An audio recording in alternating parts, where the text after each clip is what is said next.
So, good morning, everybody. Um, I am going to talk a little bit with you all um, on ORs. Um, Before I get started, though, does everybody know does anybody or do you all know what ORs actually stands for? Have you heard this acronym before? Okay. So I only ask that because yesterday when I was in my meeting with my classmates, I said ORs, and my professor was like, "What is ORs?" And I use this in everyday language basically because it's something that I train on and it's something that's heavily emphasized in services here in New Jersey. So it was very interesting for me to hear that people don't actually know what I'm talking about. So I had to rethink things a little bit when I was thinking about presenting today. So once I explain what ORS is, you're going to find it to be very familiar, I promise. So we're going to talk a little bit about ORS, and what I really want to focus on today is us discussing ORS and how it can be used in counseling sessions. And then I want to examine a little bit your progress with using open-ended questions, reflections, and summarizing during the intensive experience. Because the O, the R, and the S stand for open-ended questions, reflective responses, and then summarizing. So you guys know a little bit about ORS already. So I just want to get an idea of how you all feel you're doing with those skills, since they're very much heavily being used, and that's something that you're going to be assessed on. So let's talk a little bit about ORS. Okay, so the O in ORS is open-ended questions. The A is affirmations. The R is reflections. And then the S is summarization. Okay, so what I'm going to do is I'm going to give you all a little bit of a different spin on how you would define all of these things. Because again, the information I'm taking this from is from motivational interviewing or trans theoretical theory. So if you look at this textbook, Rosengren, 2017, I think it's called Building Motivational Interviewing Skills. And there's a lot of really good information on motivational interviewing. Has anybody, have you all heard about motivational interviewing before? Okay. So I have some nods yesing, and I have a couple of nods that are knowing. So motivational interviewing is very much used in substance abuse. And that's where it started. It started Miller and Rolnick way back when developed this theory to support individuals who are using substances to get to a point where they're not using substances anymore. It has a lot to do with motivating people to change and to make changes, which is very, very important in when you're working with individuals who are using substances, right? Because obviously the end goal is for them to stop using substances. But what's really good about using motivational interviewing with clients who are not using substances is that they're coming to you because they want to change, right? Something's happening in their life that is not working out. It could be a situation with a person in their life. It could be work. It could be a relationship. It could be their own thinking, right? There's a lot of things that could be happening with an individual, but they're probably coming with you to make some kind of change. And using motivational interviewing is something that can help with that, which is why a lot of the question or a lot of the, let me rewind there, why the techniques that you're learning right now for this intensive, right? Open-ended questions, affirmations, reflections, and summarizing, they're really the building blocks of counseling, right? Because they can help in that process of working with somebody to make a change. Okay. The other thing I want to mention before I move on is I know that even if you haven't learned about this through the lens of motivational interviewing, I know that you all know what these are, right? You know what open-ended questions are, affirmations, reflections, summarizing. I saw you guys using these techniques. So if you have any information that you want to jump in and give a little nugget of information to your classmates, feel free to do so, because I'm going to look at this from a specific point of view and perspective, but I also want to hear what you all think about or know about these things, okay? All right, so ORS and motivational interviewing, okay? So when thinking about these techniques, within motivational interviewing, they're used in an intentional way with clients, because again, the goal is to help the person move from where they are to where they want to be in order to make that change. Okay. The other really good thing about using these techniques is that it can help you shift the direction of the conversation. Okay. When you have a client come to you, they're probably most likely, I'm not going to say 100% of the time, but they're probably most likely going to be confused, uncertain. They're going to be, their thoughts are kind of going to be jumbled. They don't know what's happening. They have an idea of what's happening, but maybe they don't know where they want to be. And that's where you as the counselor are going to come in and help them in that processing of what's happening. And right now you're using these techniques to just practice and get into the habit of using them. But eventually you're going to get to a point where you're going to be using them in a really strategic way in order to help the person to process what is happening with them and understand it better so that they can then figure out what they want to do or what kind of changes they want to make. The other thing about ORs is they're versatile. So it's very heavily used in motivational interviewing, but you're using these techniques anyway without using it from a lens of motivational interviewing. Because again, they're foundational counseling skills. Even though, as I mentioned before, I'm from more of a cognitive behavioral therapy theoretical orientation, I use so many open-ended questions, reflections, and summarizations. And it helps in that session. It helps to build rapport, it helps to build engagement, and it helps with all those things. Okay. Before I move on, does anybody have any questions about anything that I've talked about over the past couple minutes? Anything about ORs, anything about motivational interviewing?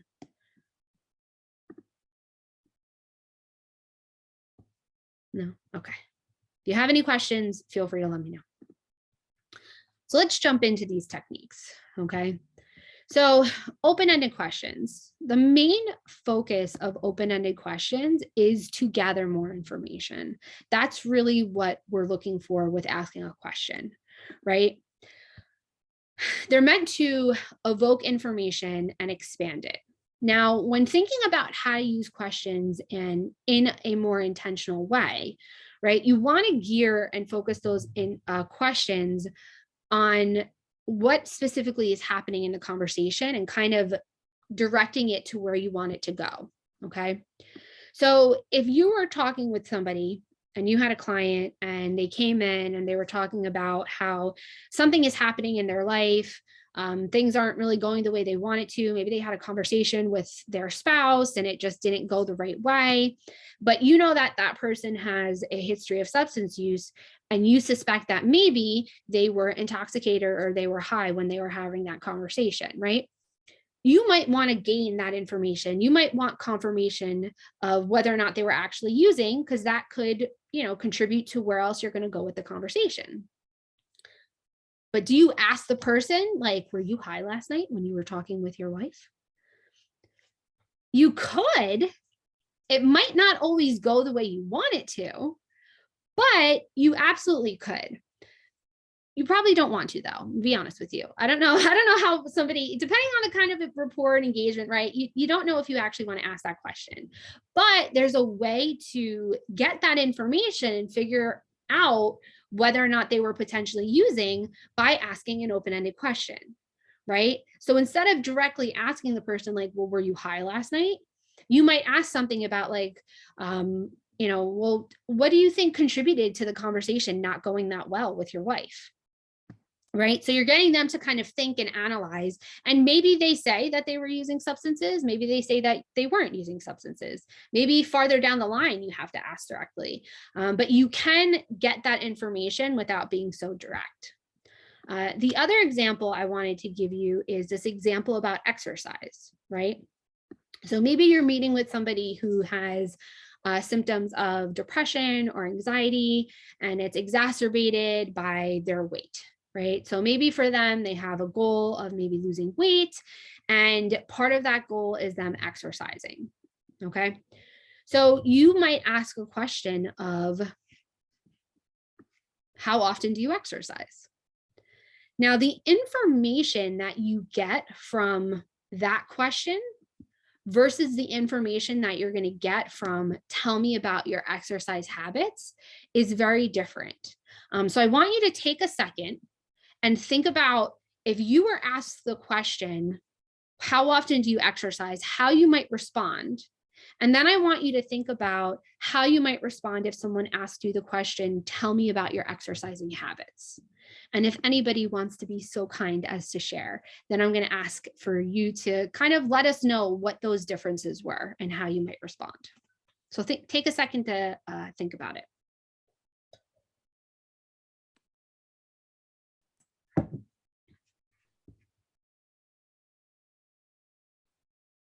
Now, who wants to help me out and tell me what you thought? I'll go. Oh, okay. Well, you can go next too, John. So Jasmine, you first. I was just gonna say for the first one, I might just say a number. Like I exercise 4 to 5 days a week. Or the second one, I might say, like, talk about like where I exercise. I go to the gym. Or last night I didn't feel like going to the gym, so I went for a walk. I might describe the kinds of classes that I like. Like I love yoga. I'm really into yoga. Right. And Zumba and whatever. I might just kind of get more detailed about why I like certain exercises on certain days. Right. And what I'm trying to get, like how I'm trying to feel like after the class. Like if I want to just like calm down for my week, I might do a yoga class on Saturday morning. Or if I do I want like more energy, I might do like, something more cardio. Right. And I just learned a lot about you, Jasmine, just from that little tidbit of information you gave me, right? So if we had just asked the question of how often you exercise, I would know that you exercised maybe 4 to 5 days. But by asking you about your exercise habits, I know that you like yoga. You also like to walk. Sometimes you go to the gym. Exercise is also related to your mental health, right? It sounds like when you want to just relax and feel calm, that's when you're doing yoga. Maybe if you're trying to get some excess energy out, that's when you might go to the gym. It might also be calming for you to walk, right? So exercising is also related to your mood, right? And that's all really important information because if the person is trying to lose weight, right, stuff happens, right? Sometimes you don't want to work out. Sometimes you don't want to go to the gym, right? So if the person's like, oh, I'm too tired, I'm exhausted, maybe then having a conversation about like, oh, well, you had told me in the past that yoga is something you like to do. How do you feel about doing yoga? Oh, wow, I didn't even think about doing yoga tonight because I was feeling so overwhelmed, right? So the conversation can very much go in a different direction and you get a lot of information. So thank you, Jasmine. What were you going to say, John? Similarly, the first question, how often do you exercise? It'll be like a generalization. It'll be like 2, 3 times, 3 or 4, whatever. But the second one, tell me about your exercise habits. I would probably go into like drill down leg day, Monday's leg day, Wednesday's is chest, like something more like that. Have a cardio day. It'll be more detailed as opposed to give you a generalization of what my exercise habits are. Right. And that's super important, right? The details. Yes, Chloe. I was just going to say also, this might just be like a me thing, but my doctor always asks me that closed question of like, how often do you exercise? And I get like panicked because I'm like, huh, definitely not enough, like, so I think also too, and when I think about exercise, like a lot of people have like specific workout plans or things like that. And that is so not me. But when you ask the question of tell me about your exercising habits, I can talk about like walking my dog or like things that aren't like a workout, but are still an exercise habit. So I think that it also can alleviate some of that anxiety if you think about it through that lens, but it might just. No, absolutely, Chloe, right? Kind of in the similar sense of, the example with substance use, like, did you get high last night? Like, if someone asked me that, I'd be like, oh, I don't want to tell you what's going to happen if I tell you, right? So it absolutely does, right? These open-ended questions, they definitely come off in a way that it's just you gaining information, right? Especially for some people who maybe have gone to a doctor and was asked that question and they have anxiety about their health or their weight, or maybe you have somebody who has an eating disorder, right? So you want to be mindful about how you're talking and kind of trying to gain that information, because it's true. If my doctor asked me, how often do you exercise? I think I'd cry. Like, that's a tough question, right? But if someone asked me about my exercising habits, that could set the stage to go in a completely different direction.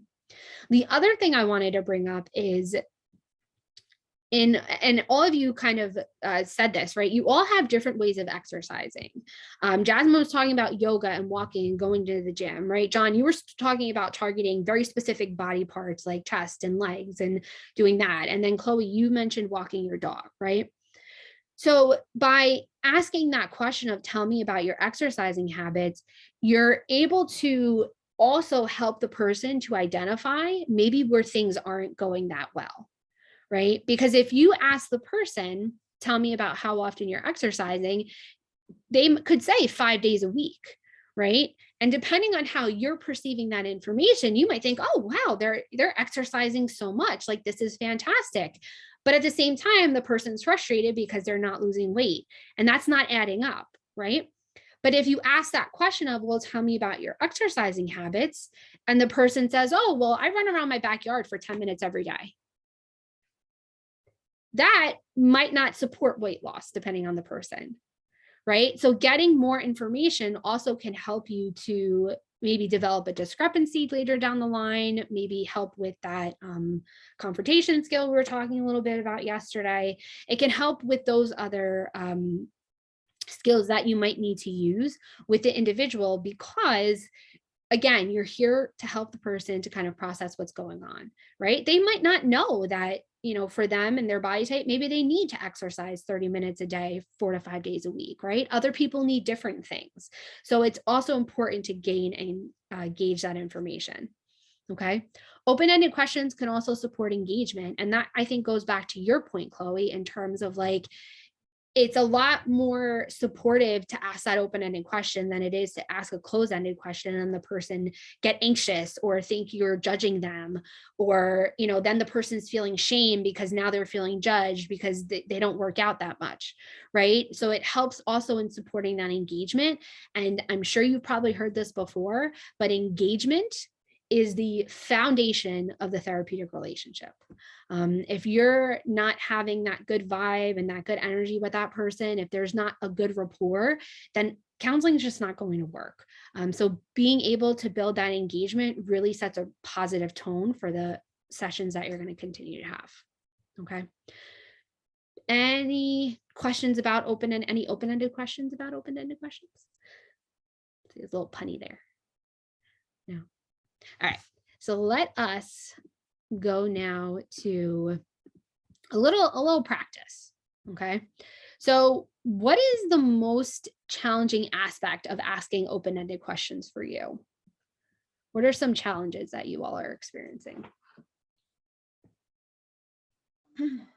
I think even with having experience with ORs, because I work in substance abuse, so motivational interviewing is something that I do a lot. Mhm. It's just finding a way to reword what I want to ask where they have to give me more information than just, yes, I did, or no, I didn't. Mm-hmm. So getting in that habit of using some of those like starting words to keep the question open, like tell me about, or, can you give me more information on, or, that kind of thing, Melissa. Okay. Kaisha, what are you going to say? I was going to say I struggle with not wanting to take them too fast, where I want them to give me some information, answer some questions for me, but I don't want to seem like I'm pushing them for information, if that makes sense. Mm-hmm. Absolutely. So it's hard, right? Because there's a very fine line between asking questions and needing to get that information, and then making the person feel like it's too much, right? And then they want to be closed off. And I think when we talk a little bit about like affirmations or reflections or summarizing, I think that might help. So we'll get there. The other question is, has there been any guidance or feedback that you've received between yesterday and like maybe even this morning that's helped you to ask better open-ended questions?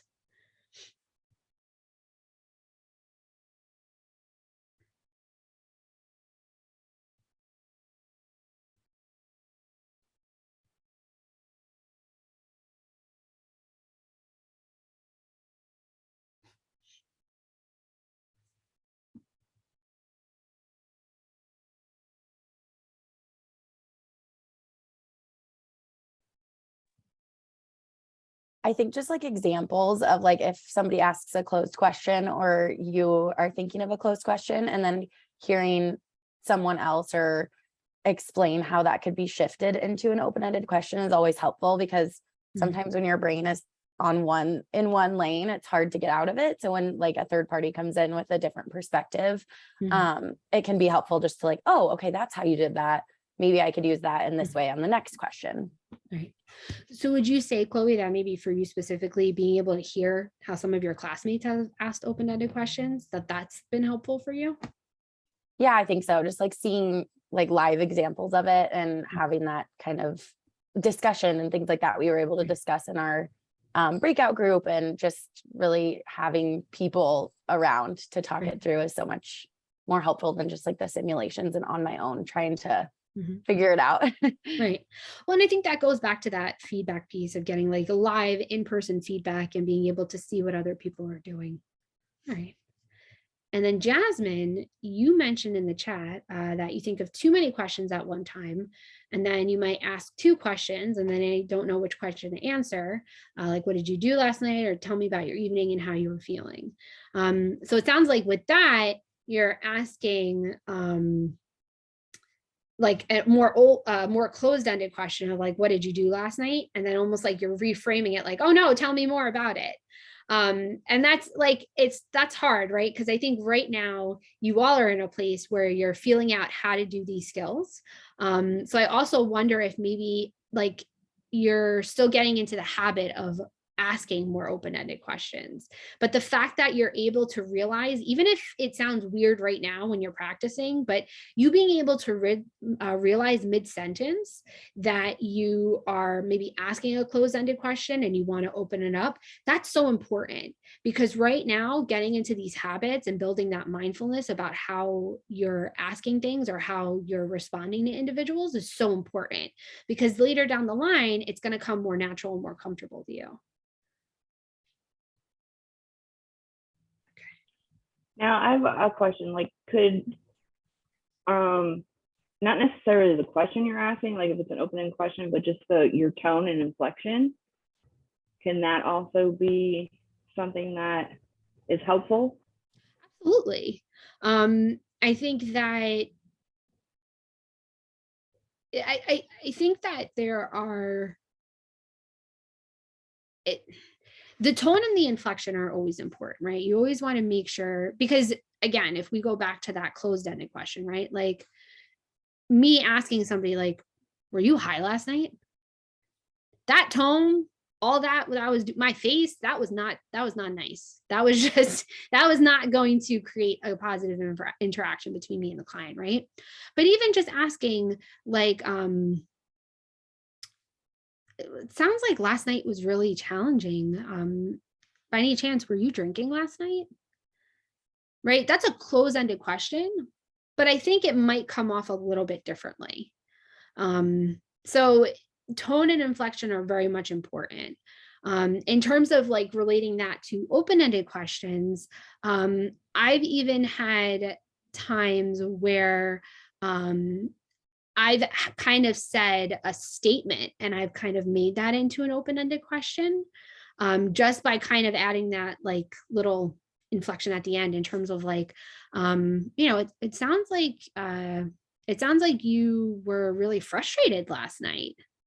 So instead of saying like, it sounds like you were frustrated last night, it's like, oh, it sounds like you were a little frustrated last night. And again, that's actually a bad example because that's more of a closed-ended question. But just adding that little bit at the end can create it into a question. Does that answer your question, Michelle? Okay. All right, so let's talk about affirmations. Okay, so affirmations are statements that highlight or show appreciation towards the client. They support the client in building confidence and optimism in their ability to change and grow. And then they should focus on the individual's strengths and relate back to the topic at hand. Okay, so you want to make sure that whatever affirmations you're using, that they're super specific. So if someone were to tell you, hey, great job, that's really a nice thing to say. But I don't know if that necessarily builds confidence in me. But if someone were to say, and I don't know if anybody wants to say this at the end, hey, Emily, you did a great job presenting today, that would make me feel really good. Right. So you do want to make sure that you are very specific in whatever affirmations that you're using. So an example I wanted to give you is you're talking with a client and you're discussing how they're coping with their child's long-term illness, right? That's super heavy. So if you think of an example of an affirmation, you might say something very specific like, wow, you're working really hard to bring joy to your child's life, right? And that is very different than just saying like, wow, you're a great mom, or you're a great parent, you're a great father, you're a great step parent, right? But being very specific about acknowledging what it is they're doing, and how it's, and why it's such a great thing. Okay. And then now let's talk a little bit about reflections. So as you all know, reflections show the client that you're listening and understanding what they're saying. Okay, so it's showing listening and understanding, and that's a really good way to enhance that empathy within the therapeutic dynamic. Okay, because you're validating what the person is saying by hearing them. Have any of you ever had a conversation with somebody, and like, let's say it's with a spouse or a friend, and you're telling them a story, and maybe you're feeling upset or you're feeling frustrated, and you're talking to the person and they're just like, oh, well, you should do this, or maybe you should do that, or maybe they're not even acknowledging that you're feeling frustrated. Maybe they're just focusing on whoever you're talking about, like, wow, they're such a jerk. That doesn't always make you feel better, right? Being able to acknowledge, like, who's married in here, right? When you're mad at your spouse and they don't tell you and acknowledge that you're mad, how much more mad do all of you get? Or is that just me and my husband? Don't tell my husband. I'm not going to tell him I said that. But yeah, like how much more do you get when you're like, honey, you didn't take the garbage out? That's his job. That's not my job. I don't do garbage. And he's just like, oh yeah, I'm sorry. When I would like, wow, you sound frustrated right now, honey. Thank you. I am frustrated. The house smells, right? That is something that's helpful. Okay. Reflections also can keep the conversation focused on one topic, or then help to shift the conversation away from and into another topic. And I think I kind of saw this a little bit with some of the examples in the simulations, because what I noticed about the simulations and the clients that were speaking was they were kind of jumping around sometimes, and clients do that all the time, right? So you're never wrong for reflecting content or reflecting emotion on one specific thing, and maybe not necessarily reflecting on another thing, right? If you want to get everything and get the whole kit and caboodle, right? That's more of a summarization. But if you want to just focus on one thing, you can do that, right? So in my example I was just giving with my husband, right? You could reflect and say like, wow, you seem really frustrated with your husband. Or you could take it a step further and say, it sounds like you feel better about your marriage when, your husband fulfills his duties within the household. Right? Those are two kind of different things, right? You're getting deeper meaning and deeper information from that second one. Okay.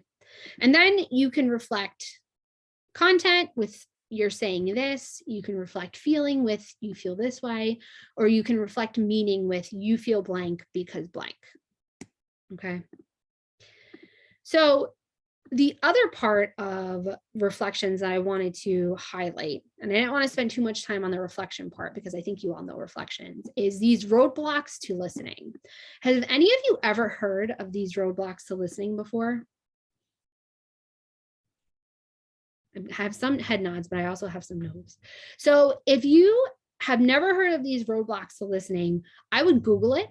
I can even Google it on the break and see if I can find a resource for you, because these are super important, because I think that these are some of the things we've been talking about in terms of some of the challenges that you're experiencing, right? Because when you're taking what you've learned and actually applying it, it's almost like you have to reshift your brain and how you look at having a conversation, right? Because the way that you speak in your normal life and have conversations, it's very, very different to counseling, because in counseling, you're listening, right? So, my siblings, I judge them all the time. And they know I judge them. I outwardly judge them. I even tell them I judge them, but I can't do that with a client, right? So you have to really shift. So in a conversation that I'm having with one of my siblings, especially like my older sister, sometimes she does really silly things. So when I'm having a conversation with my older sister and she's telling me about how, she forgot to put gas in her car, and my brother-in-law had to bring her gas to actually fill her gas tank up because she literally had no gas. Now, in that situation, I was judging her. However, it probably would have been more helpful for me in that situation to say something like, oh my gosh, you seem really overwhelmed, or, you sound really worried that Marty is going to be really mad at you, which he was, right? So there are different things that can stop you from being able to listen. And that's what all of these are. And when you're focused on some of these things in your conversation with the individuals with your clients, that's what's going to inhibit you from listening. So it's really important to be mindful about these topics, because if you're going into the conversation and you're thinking about the next question you're going to ask, you might not be listening. If you're going into the conversation with the person and you're thinking about like, oh my goodness, like that what they're saying just doesn't make sense. I need to like make this make sense for them, right? And now you're going to try to persuade them with logic, then you're not really listening to what they're saying. Right. And I know that this is like a really big shift, because when we're in conversations in our personal lives, we all do these things. I'm the biggest judger out there with my family, but there is a conscious shift we have to make when we're moving from the personal conversations to professional conversations. So does anybody have any questions or any comments about these roadblocks?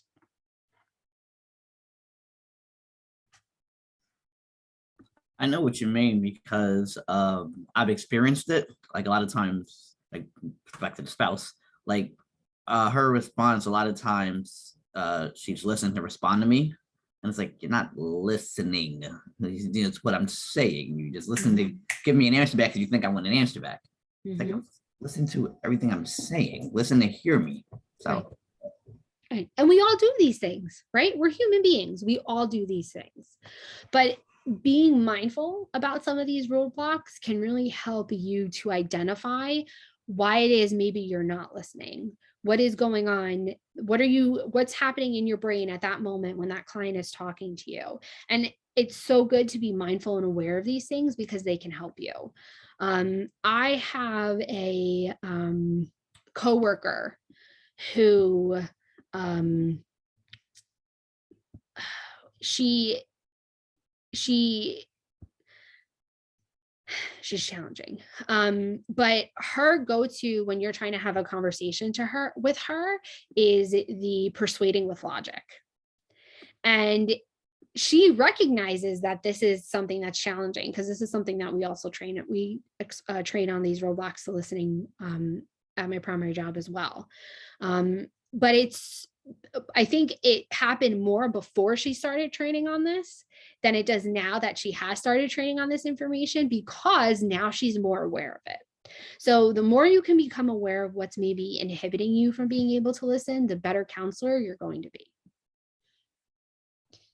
Can I just real quick, Mhm. just piggybacking off of that, I guess yesterday when we were talking, it kind of made it feel a little more comforting when it was being said, like, look at it like you're talking to your friend. But then, like you said, if I'm talking to my friend, there's like more than one of those roadblocks that I do when I'm talking to my friend. So like you said, putting that shift, but still trying to keep that comfort, like be natural. You have these conversations every day. But like I said, I'm looking at those roadblocks and I'm like, if I'm talking to my friend, like I checked off like 10 of those already. So just being conscious of that shift, I guess. Counseling is so immense. It's so mentally like draining. Like there's so many things happening in your head when you're sitting in front of that client, and you just have to sit there like this. But you have to make sure that you're not, judging them, or not, it's not happening on your face, right? You have to be mindful of that. You have to really listen and hear and pick up on those little context clues, pick up on their behavior. In person, if they're shaking their leg and they're talking about something, maybe they're uncomfortable. If they're fidgeting. I was in a co-session doing family counseling with my supervisor a couple of weekends ago, and my client, because I was with my client and her client is the mom, and my client was like picking at her like the skin on her fingers, and she already has trichotillomania. So she has like bald spots on her head, her eyebrow is almost gone at this point. She very much struggles with that. So my supervisor picked right up on that and found a worry stone that she had in her desk, and she's shuffling in her desk, and I'm listening and I'm like, what is she doing? And she pulled this worry stone out and gave it to my client, and she was like, oh, thank God, because it was so helpful to her, right? Like we're doing all these mental gymnastics during counseling. But it's worth it. It's hard, and I'm acknowledging that it's hard, but it's so helpful. That's a really good question, Laura. How do we know the difference between affirmation and ORs and approval and praising? And Kaisha, you said you definitely struggle with agreeing, approval, and praising. So it's not to say that you shouldn't do those things.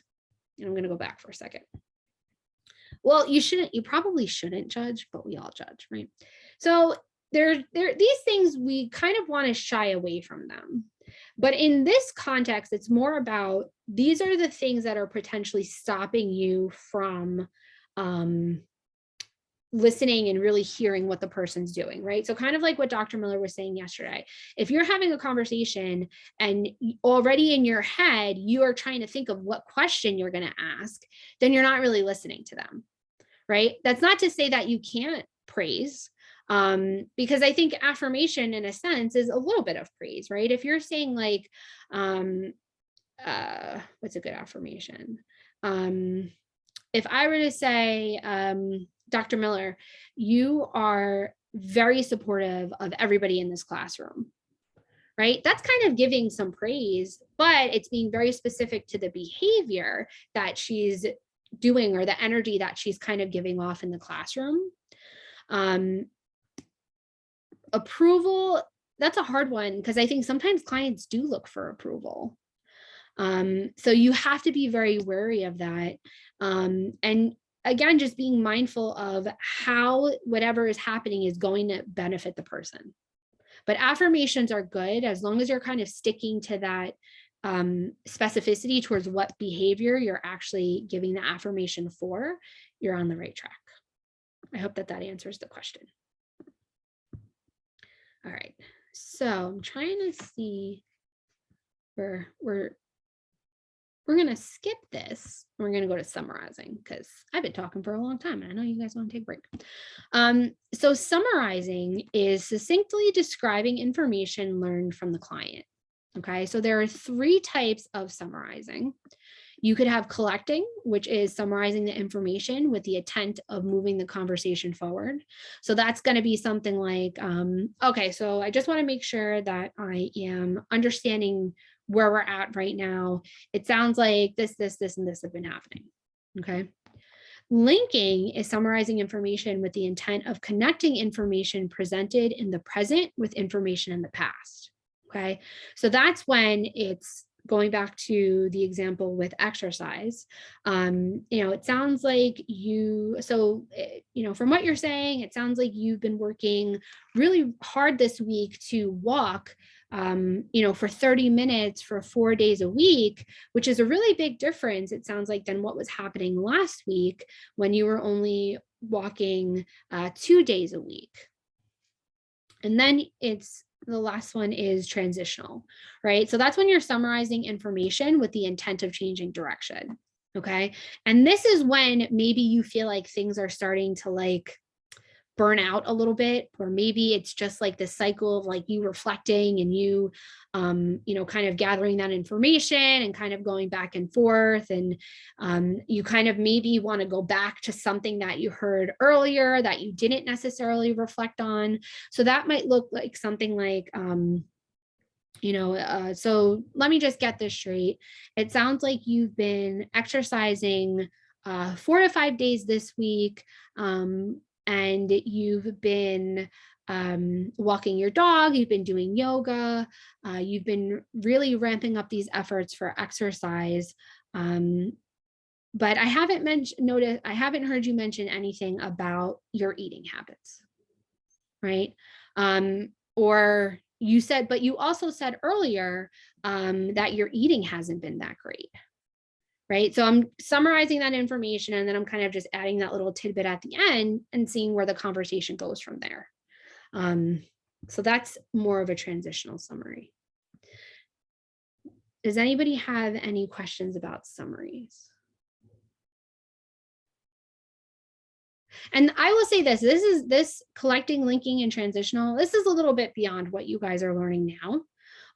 Summaries are summaries, right? You're just trying to gather and collect all the information and kind of wrap things up and make and help the individual to understand that you are listening, right? So my final question for you is, how would you summarize what I've been talking about for the past 20 minutes? Who wants to give it a shot?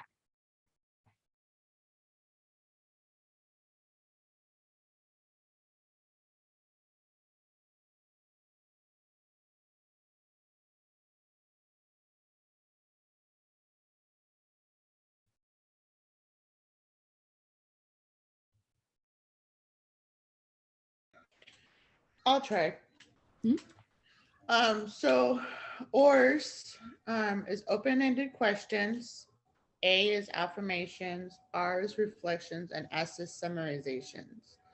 Open-ended questions, the way you phrase the question could help get more information from the client that may give more insight to what is actually going on. And then affirmations, we want to help the client feel good about the things that they are doing positively and that they have improved on. Like, for example, in my field, I would say, hey, that's awesome. You didn't use yesterday when they've used every day. Even though they used this morning, they didn't use yesterday. Reflections is just reflecting on what they said, either in content or feeling. And then summarizing is summarizing the main points that's been said throughout the session, either to move to another topic, get them refocused, or in the session. That was fabulous, Melissa. That was a great summary. I couldn't have said it better myself. And that's exactly what it is, right? It's just picking up on some of those little tidbits and those points that were made and kind of collecting them all and tying them in a nice, neat little bow, and then presenting that to the person. And that's how they're really going to know that you're understanding and picking up on everything that they've been talking about. So that is what I have for you today on ORS. And I guess my final question is, does anybody have any questions? Does anybody have any other information they'd like to share? Quick question. Yeah. It's maybe unrelated. When you said you were in the meeting with your supervisor and you had the client, how can you tell the difference between like a normal reaction to, like, for instance, me, I could be watching TV by myself, but I'll shake my leg. Like, how can you distinguish between, like, is that a trigger or is that normal? Immediacy. Okay. I noticed that you're shaking your leg right now. And I'm happy you kind of brought up that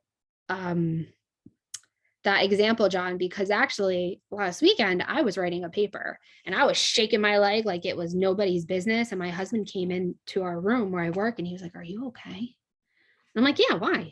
He's like, well, you're shaking. And I'm like, oh, I'm just like, I've been sitting here for 6 hours writing a paper. Like, yeah, like I need to get up and walk around and I need to like, I don't know, do jumping jacks or something. But in that instance, and he is not a counselor, so we cannot fault him for this, right? He kind of jumped to a little conclusion like I was overly stressed, which is not, it's not a bad conclusion to jump to when you're in a PhD program or in a master's degree program, honestly. But what you can do in session is say, like, I noticed this. With that client in that specific example, she does have trichotillomania. So my supervisor who provides therapy to her mom knows about that. So she was able to recognize like, okay, she's like feeling very anxious. She's feeling very nervous. She's very uncomfortable. Let me provide this to her. But that's a good way to ask. Thank you. Mm-hmm. Any other questions?